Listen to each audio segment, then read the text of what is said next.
आक्षेप नेमका तुमचा कामावरती आहे? कशा पद्धतीने भ्रष्टाचार झाला असं तुम्हाला वाटतं? आज या ठिकाणी आम्ही निळवंड्या धरणावर या धरणाचे ठेकेदार श्री रशीद शेठ यांचा जो मिक्सर प्लांट आहे ह्या ठिकाणी उभे आहोत.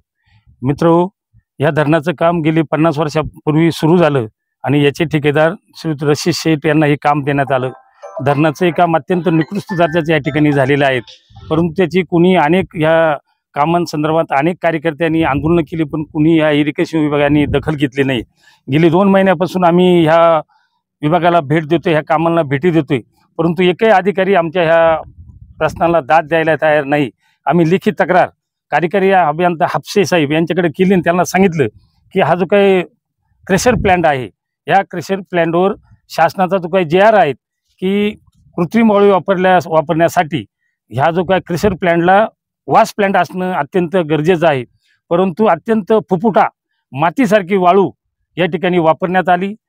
सिमेंटसुद्धा OPC पाहिजे, पण 43 ग्रेड PPC सिमेंट वापरून खडीसुद्धा एकदम खराब दगडाची वापरून या ठिकाणी कमी सिमेंटमध्ये वापरून हे काम या ठिकाणी चालू आहेत.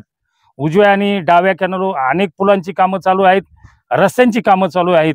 अत्यंत निकृष्ट कामं या इरिगेशन विभागाचे सगळे हे कार्यकारी अभियंता असतील, डेप्युटी इंजिनियर चोपडे साहेब असतील, माने साहेब असतील, यांनी ह्या ठेकेदाराला संगनमत करून करोड रुपयाचा भ्रष्टाचार ह्या धरणाच्या कामामध्ये या ठिकाणी झालेला आहे आणि म्हणून याची चौकशी झाली पाहिजे. परंतु कुठल्याही प्रकारची दाद न दिल्यामुळं आम्ही माहितीच्या अधिकारामध्ये हा जो काही क्रश हँड, हा जो वॉश हँड वापरायचा जो काही वापरली पाहिजे, हा जो आम्हाला मिळाला, याच्यामध्ये 7% फक्त डस्ट आली पाहिजे, परंतु इथं 93% डस्ट वापरून आणि 7% वाळू वापरून या ठिकाणी प्रचंड खराब काम या ठिकाणी केलंय आणि त्याच्यामुळे ह्या कामाला लाईफ नाही. 1-2 वर्षामध्येच हे काम खराब होऊन हे सिमेंट काँक्रीट उखडलं जाईल आणि म्हणून या अधिकाऱ्यांना निलंबित केलं पाहिजे.